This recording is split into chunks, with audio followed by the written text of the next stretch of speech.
नमस्कार, मैं हूं आपके साथ कविता थपलियाल। आपने कभी ध्यान दिया है, हर दिन हर दिशा में हमें घेर लेते हैं विज्ञापन। कभी सुंदरता का वादा करते हैं, कभी सेहत सुधारने का। कोई कहता है उसका प्रोडक्ट 100% नेचुरल है, कोई दावा करता है क्लिनिकली टेस्टेड होने का। और कई बार ये दावे सिर्फ शब्दों का जाल बन जाते हैं।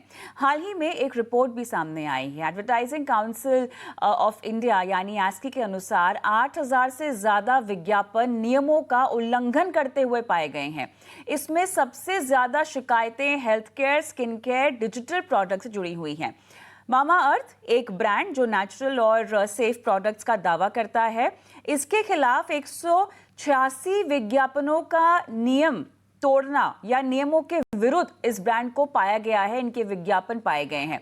यहां तक कि एप्पल जैसे ब्रांड्स भी अपने आईपैड्स के विज्ञापन को लेकर जांच के घेरे में है। अब सवाल यहां पर यह है कि इतने बड़े ब्रांड्स के दावे झूठे निकलते हैं तो आम ग्राहक आखिर किस पर भरोसा करेगा।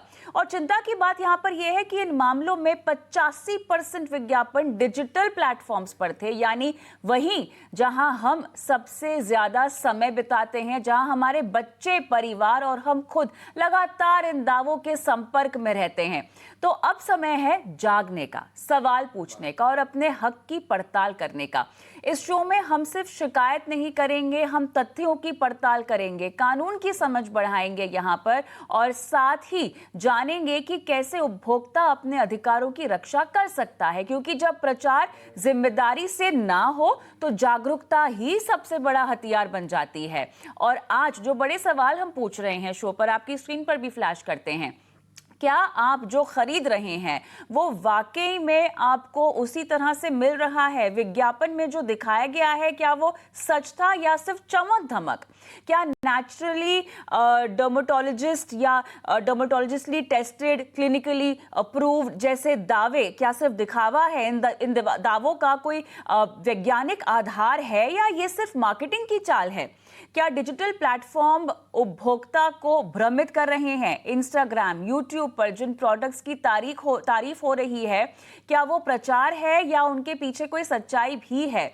क्या जब बड़े ब्रांड्स झूठे दावे करते हैं तो वाकई क्या कोई जवाबदेही होती है? एस्की जैसी संस्था आखिर कितनी प्रभावशाली है? यहाँ पर कितना रोक लगा है और कितना रोक और लग सकता है?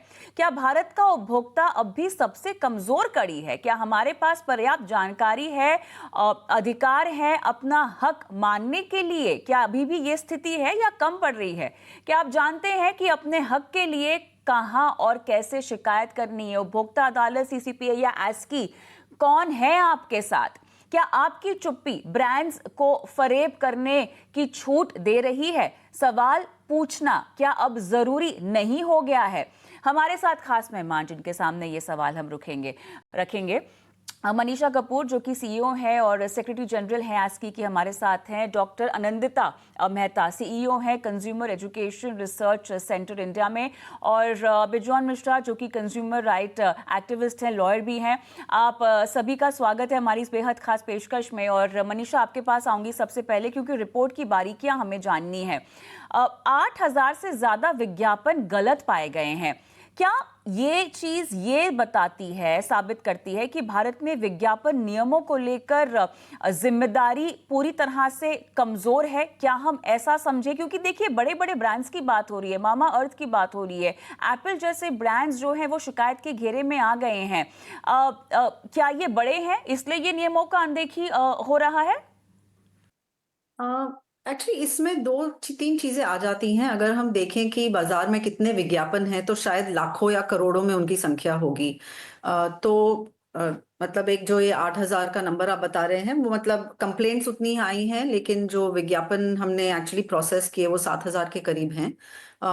तो इसमें बड़े नाम भी शामिल हैं, छोटे नाम भी शामिल हैं। आप देखिए तो इसमें बहुत मात्रा में जो बेटिंग, ओवरसीज बेटिंग की कैटेगरी है, जो सट्टेबाजी जिसको कहते हैं, जो एक्चुअली एक तरीके से बहुत से स्टेट्स में बैंड है। और ये इंडियन कंपनीज भी नहीं है, ये एक्चुअली विदेशी कंपनीज हैं जो इंडियन ऑडियंसेस को एक तरीके से अपने प्रोडक्ट्स की तरफ अट्रैक्ट करने की कोशिश कर रही हैं, जबकि ये प्रोडक्ट्स इंडिया में बैंड है। तो एक बहुत बड़ा इस इस साल का जो एक हमारी हमारी भी कोशिश रही है इस कैटेगरी को देखने की, क्योंकि इन कैटेगरी से हार्म भी बहुत हो सकता है। एक डायरेक्टली कंज्यूमर्स को फाइनेंशियल हार्म हो सकता है।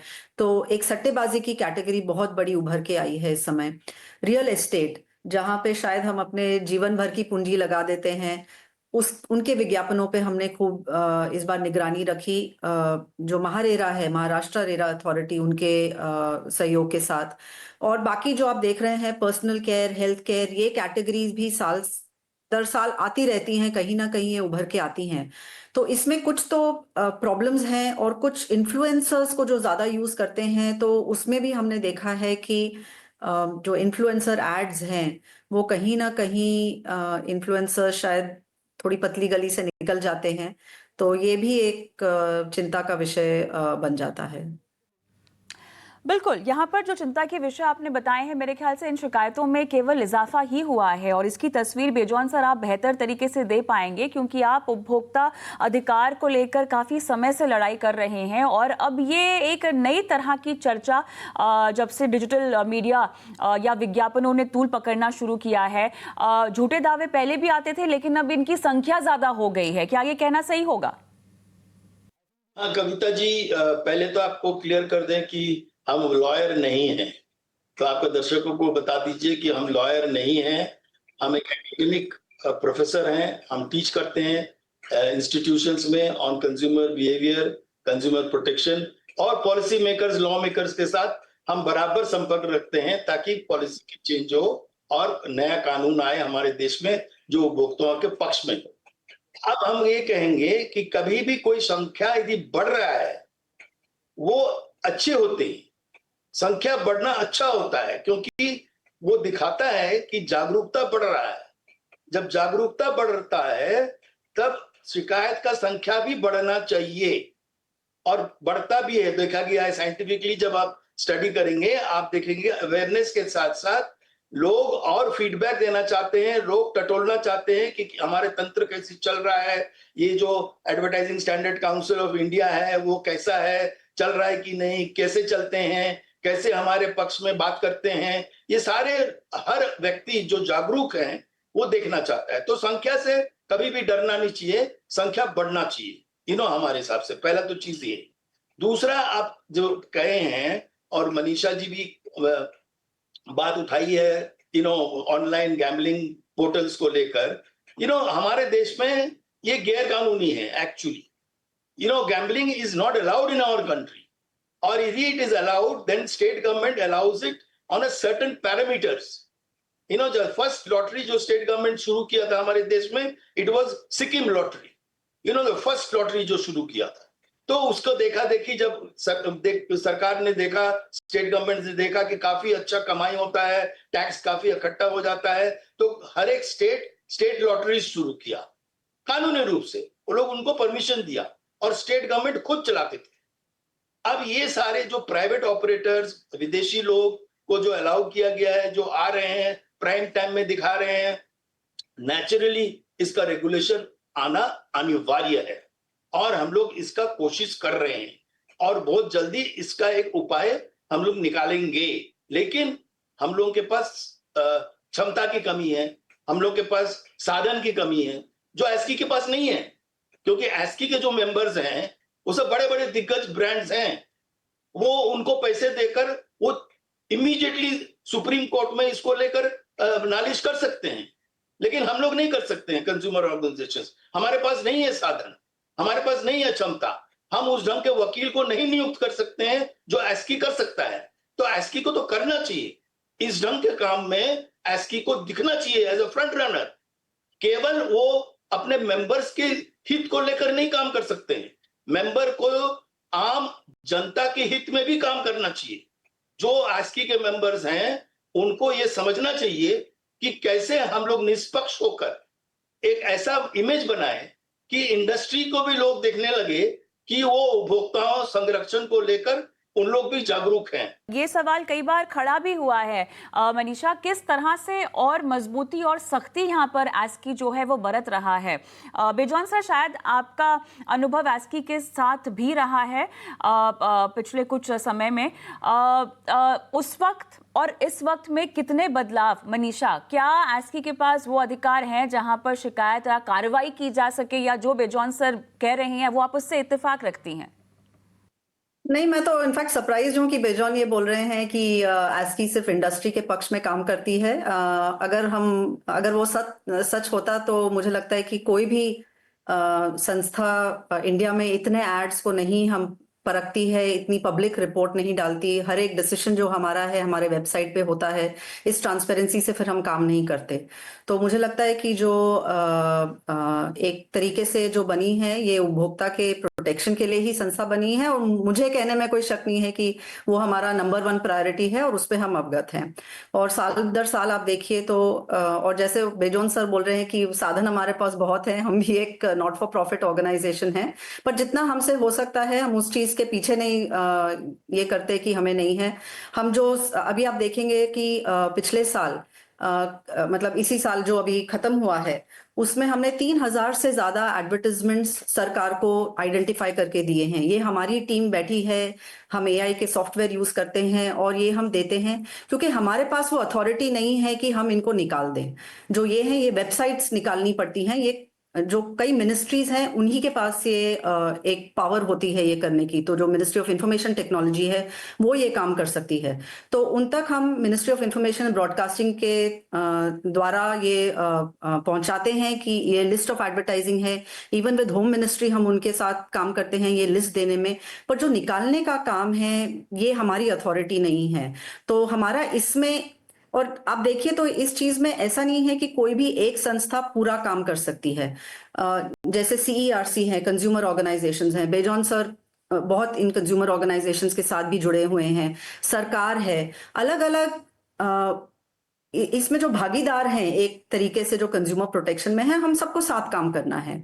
और मुझे लगता है कि बजाय एक दूसरे की निंदा करने के हम सब साथ में काम करें और एक तरीके से कंज्यूमर प्रोटेक्शन को हम और स्ट्रांग बनाएं, वो हमारी कोशिश होनी चाहिए।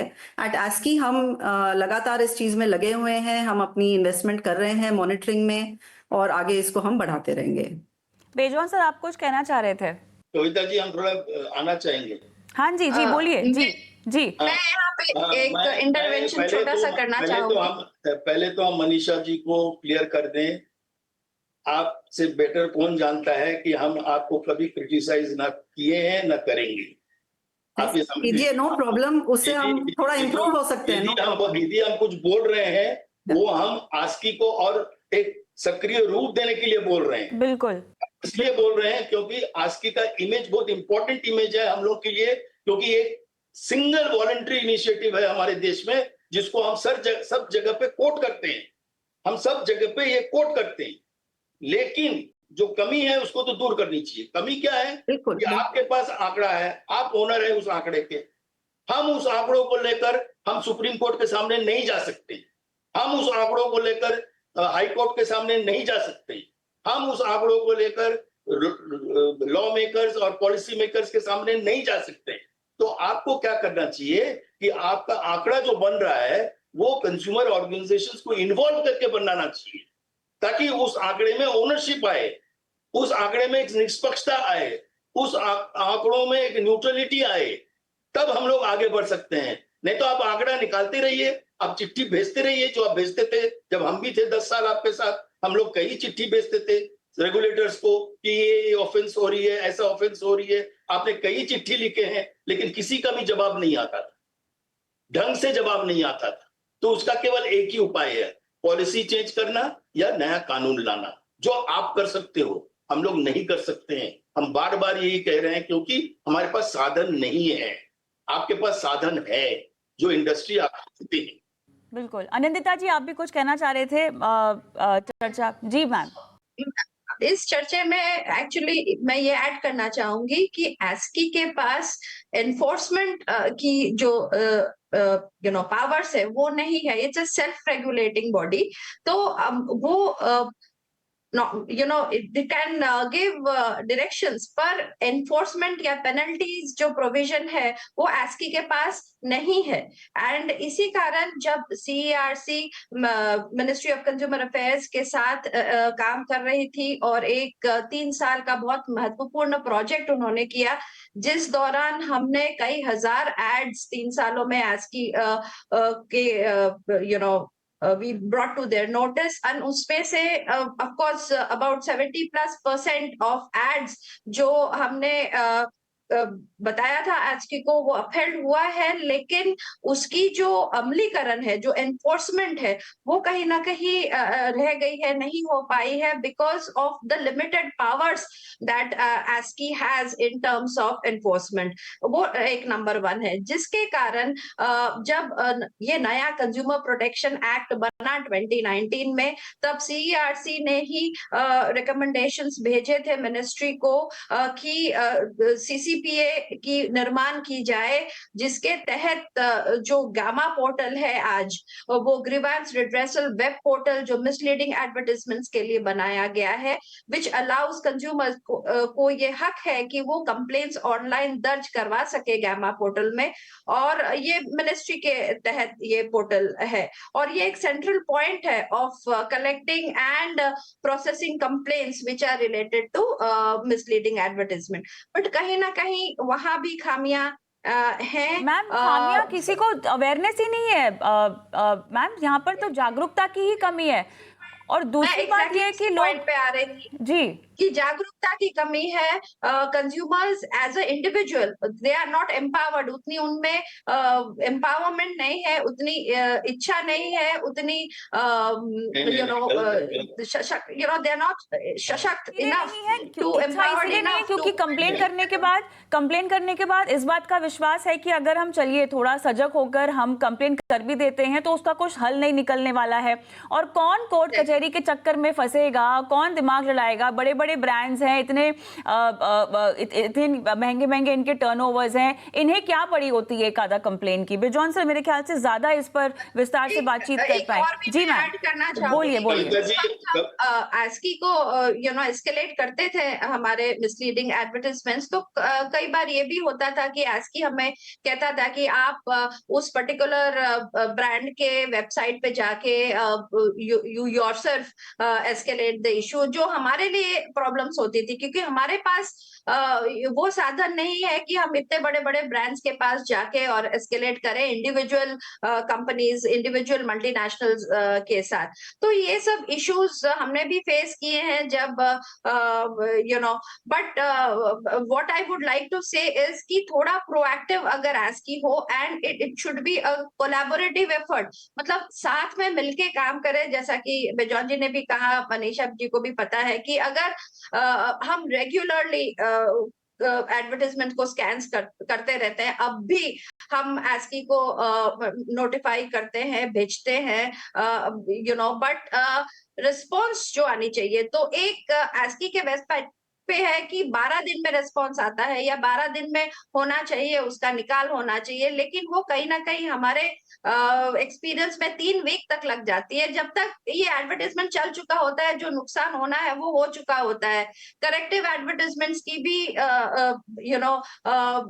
जो है it is not being implemented. तो काफी सारी खामियां जी, वो बात समझ में आती है अनिंदिता जी कि ASCII को और टीथ देने की जरूरत है, लेकिन ये शो ASCII सुधार शो तो है नहीं.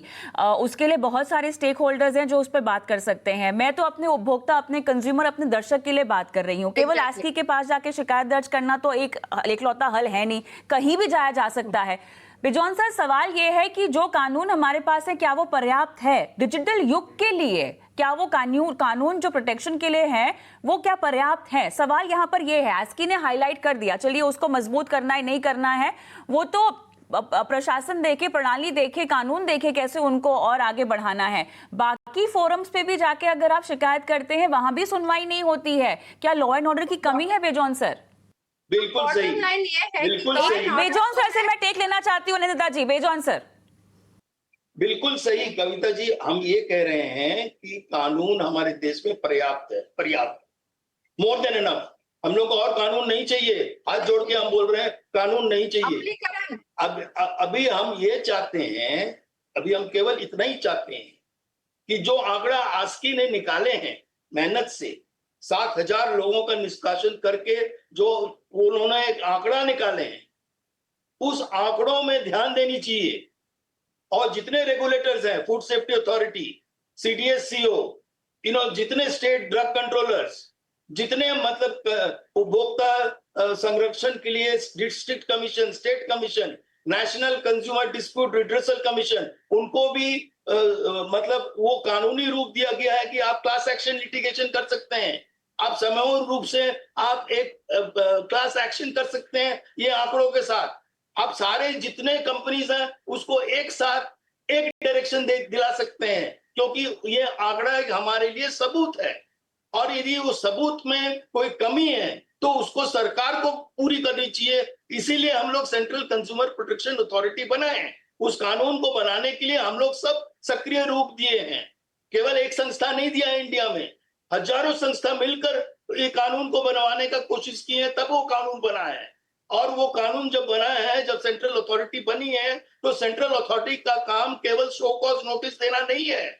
सेंट्रल अथॉरिटी का काम है कि सही ढंग से पॉलिसी का इम्प्लीमेंटेशन, सही ढंग से कानून का इम्प्लीमेंटेशन। यदि कोई रेगुलेटर सही काम नहीं कर रहा है तो सेंट्रल कंज्यूमर प्रोटेक्शन अथॉरिटी को पूरा पावर दिया गया है कि उनका अटेंशन अट्रैक्ट करें, वो कानूनी रूप से दिया गया है। लेकिन यदि वो सोते हुए पाया जा रहा है तब तो जगाना जरूरी है, और इसलिए हम लोग जागो ग्राहक जागो कैंपेन चलाते हैं। और हम आपको खुलकर बोल रहे हैं कविता जी, सबको मालूम है कि हमारे पास साधन की कमी नहीं है। आपका हमारा पैसा कंज्यूमर वेलफेयर फंड में पड़ी हुई है, जो यूज नहीं हो पा रहा है सही ढंग से। अभी तो जीएसटी का भी जो रिकवरी है वो कंज्यूमर वेलफेयर फंड में जा रहा है। क्यों नहीं आस्की को ये पैसा दिया जा रहा है, ताकि कंज्यूमर ऑर्गेनाइजेशन के साथ वो काम कर सके। हमारा केवल कहना है कि आप एक आम उपभोक्ता, जैसे कविता जी आपने ये चैनल चला रहे हैं, आपके पास भी हजारों लोग पहुंच रहे हैं, क्यों नहीं आपके चैनल को फंड कर रहा है कंज्यूमर वेलफेयर फंड के साथ? क्योंकि वो हमारा आपका पैसा है। हम चाहेंगे कि आपके चैनल को पैसा आए और आप कल एक सरल उपाय से लोगों का समाधान खोज कर निकालिए और दीजिए। एसकी को भी ये कोशिश करना चाहिए, जबकि वो काम कर रहा है। बिल्कुल 7,000 नहीं काम कर रहा है, ये रिपोर्ट भी जारी है। अब सवाल यहाँ पर ये है कि मनीषा अब ये बताइए कि आगे के कदम क्या होंगे, आगे के एक्शंस क्या होंगे इस पूरे मामले में। जिस तरह से एस्की के योगदान और रोल को बढ़ाने पर बातचीत हुई है, उसका संज्ञान एस्की ने भी लिया होगा, तमाम स्टेक होल्डर्स भी शायद इस बात से परिचित होंगे। इस मामले को अगर मैं साइड में भी रखूं, उपभोक्ता का मामला, उसका मसला तो अभी भी नहीं यहाँ पर सुलझ रहा है। वो तो अभी भी विज्ञापनों को देख रहे हैं, विश्वास कर रहे हैं और भ्रमित भी हो रहे हैं। जो रिपोर्ट निकाली गई है, आपका एक्शन प्लान क्या है इस रिपोर्ट को निकालने के बाद? किस तरह से न्याय होगा? तो इसमें दो बातें आ जाती हैं कि जैसे आनंदिता जी ने भी बताया कि हम एक वॉलंटरी कंप्लायंस हम रिक्वेस्ट कर सकते हैं एडवर्टाइजर से, पर हमने ये देखा है और इस रिपोर्ट में भी जो हमने छापा है कि 83% इस साल का जो है हमारा कि वॉलंटरी लेवल पे एडवर्टाइजर वो एडवर्टाइजमेंट को या निकाल देते हैं या उसको मॉडिफाई कर देते हैं, करेक्शंस कर देते हैं। जो बाकी के 17% एड्स हैं, ये गवर्नमेंट के पास हम एस्केलेट करते हैं कि ये हमसे काम नहीं हो पा रहा, अब ये आप कानूनी तौर से इस चीज को आप आगे बढ़ा लीजिए। तो जैसे बेजॉन सर ने भी बोला कि जो सीसीपीए का कानून है, जो कंज्यूमर प्रोटेक्शन की जो कानून है और जो उसके प्रोविजंस हैं वो काफी पावरफुल हैं। तो हम ये चाहते हैं कि वो एक तरीके से इम्प्लीमेंट हो जाएं और जो लोग नहीं इस चीज को मान रहे हैं, जो उपभोक्ताओं को मिसलीड कर रहे हैं, अगर उनपे कोई सख्त कार्रवाई हो तो डेफिनेटली एक डिटरेंस की तरीके से वो काम करता है कि कोई सोचेगा एडवर्टाइजर 2 बार कि ये मैं करूं कि नहीं करूं काम। तो मुझे लगता है एक वो डिटरेंस क्रिएशन बहुत जरूरी है।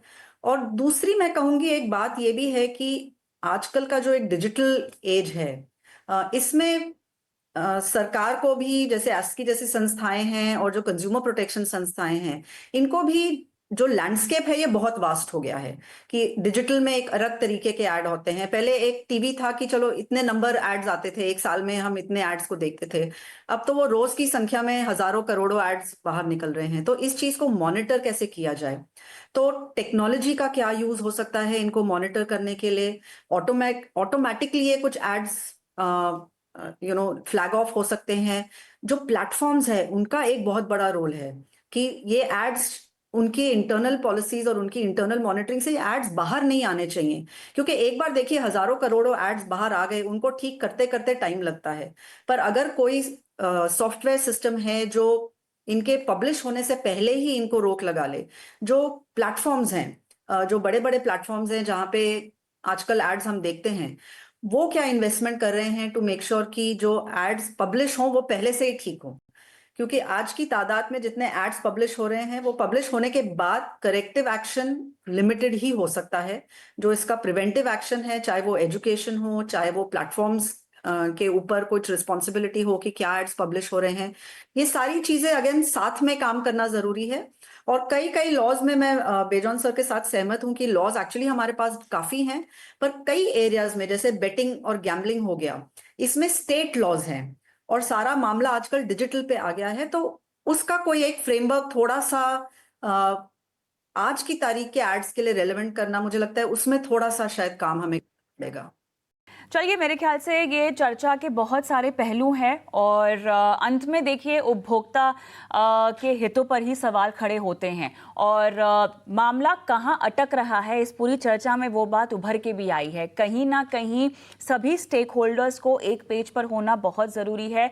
जो संस्था हैं जिनको कड़ाई बरतनी है, जिनको सख्ती बरतनी है, उन्हें वो पावर देनी होगी। अगर आप पावर नहीं देंगे तो वो पावरफुल काम नहीं करेंगे और तब हम जो भलाई चाहते हैं लोगों से, संस्थानों से, रेगुलेटर से, वो हमें नहीं होता हुआ दिखाई देगा। पर इन सब के बीच में हल बस ये रहता है कि जो उपभोक्ता है, जो आप और हम जैसे लोग हैं जो शो देख रहे हैं, वो थोड़े से ज्यादा अवेयर हो जाएं, जागरूक हो जाएं और वो ही आपके हित में फिलहाल है, वो ही आपका सबसे बड़ा हथियार है। बहुत बहुत धन्यवाद आप तीनों का इस खास पेशकश में शिरकत की और इस पूरे मसले पर बातचीत की हमारे साथ। धन्यवाद आपका।